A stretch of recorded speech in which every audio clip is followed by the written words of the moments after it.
Climate change is not 100% negative. There are also good, some opportunities. You look at Mustang in particular.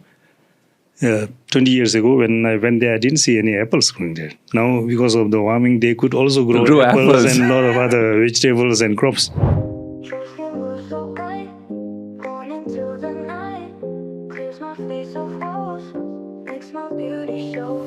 The ocean smooth and clean, best I've ever seen.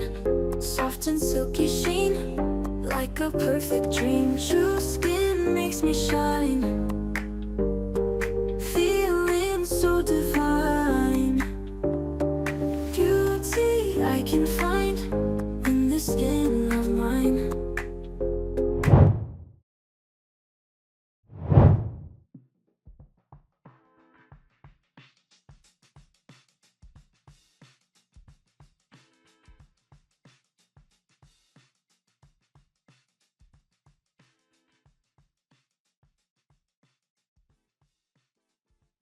Yes, and of course you can also see many. Climate change is not 100% negative. There are also good, some opportunities. Now you look at Mustang in particular. 20 years ago, when I went there, I didn't see any apples growing there. Now, because of the warming, they could also grow apples and a lot of other vegetables and crops, which did not exist then. So I think we have to, also look at how we can seize these opportunities and, create the enabling conditions. You cannot just focus on tourism alone. You have to integrate tourism with agriculture, with livestock, with micro enterprises. Then I think we will be able to create more, opportunities for employment and income generation. Would you love to see clean energy, industries of clean energy in Nepal? Is there a possibility here? Yes, there's a lot of possibilities. Nepal is very rich in, as I said, in hydropower, hydroelectricity. So if we can transform the industries from using fossil fuels, from using coal and other, means of energy, replace that with electricity or other cleaner energy solutions. And Nepal is, I think, I would say, done very well in terms of, making use of solar energy. Solar heating system, all this well accepted. Do you think, like you mentioned earlier, I love this word, dirty energy, do you think this energy source is going to be gone in another half a century? Or is it going to be even less? Well, I think all the countries, regardless of size, they're really investing heavily into generating now clean energy. I've seen both in India and China huge areas under solar panel, huge investment in both India and China. Yes. 1.4 billion on one side, another 1.3 billion on the other side. And also huge investment in plantations.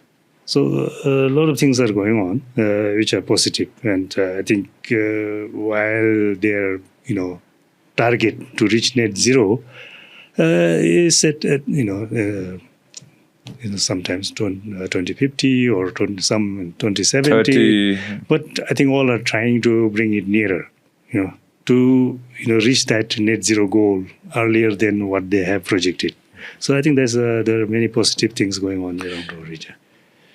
Do you think it is going to happen before the targeted dates of these certain countries, the 8 countries that we are part of?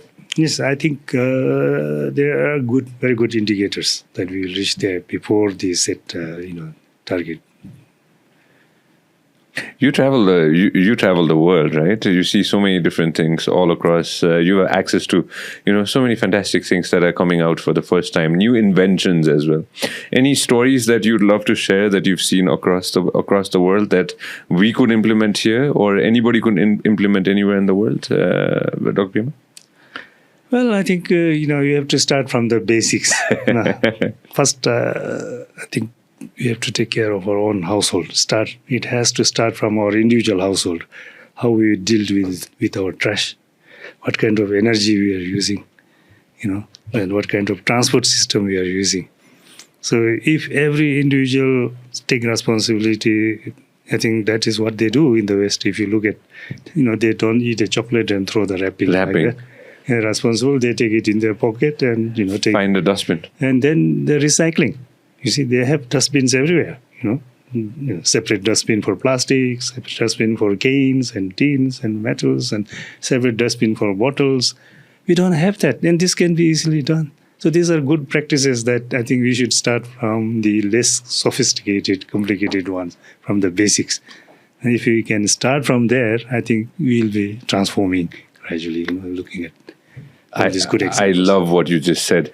I know ICIMOD works with local government as well as provincial government and obviously the federal government as well.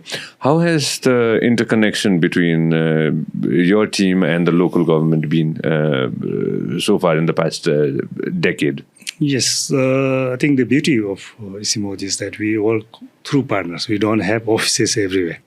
So every activity that we implement has to be done through our, either local partners or national partners or even regional and international partners. So I would say whatever we do, it has to be integrated. It has to be mainstreamed into the local area plans or national, and it has to align with national plans and policies and national priorities. So that way, I would say our relation is excellent.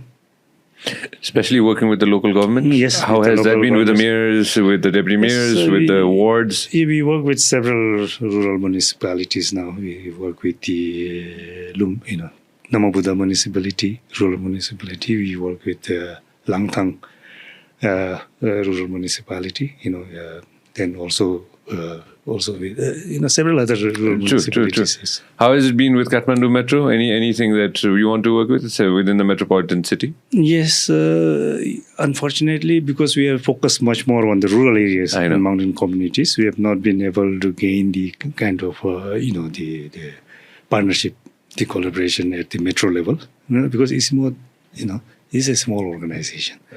So we cannot do everything. But our focus is on the mountains and the mountain communities. Beautiful. In the future, as you mentioned about Bagmati earlier. But you look at Bagmati, we did a proper assessment of the floods last year. So looking at these from the source to the valley itself, what were the factors that has caused the flooding. Sometimes you can also, look at the other way around. Disasters are not necessarily caused by natural disaster, nature. Because we encroach into nature's way. It's us. Then, yes. So nature strikes back, if you have settlements along the old river bed, definitely the river will come back to reclaim its bed. So that is what is happening. So many of the areas which, if you look at the map, is marked as vulnerable areas, vulnerable to floods. But we keep building on that. So basically, we are inviting the disaster to happen. So I think that assessment would be very, very useful for the metro, authorities. In the coming months and coming years, the collaborations that you're looking forward towards, and penetration that ICIMOD is looking towards. Anything you'd want to share towards that? Yes, we would keep on working to build, stronger cooperation at all levels, particularly stronger regional cooperation. Because many of these challenges that we are facing, is, as I mentioned earlier, transboundary in nature. So upstream, downstream linkages will have to be addressed. There's a strong connect between the snow and the sea. When the snow melts, where do the water land up? In the sea. In the sea. So, when you talk about sea level rise, it's not just about the Arctic melting. It's about the ice and the snow melting in the mountains as well.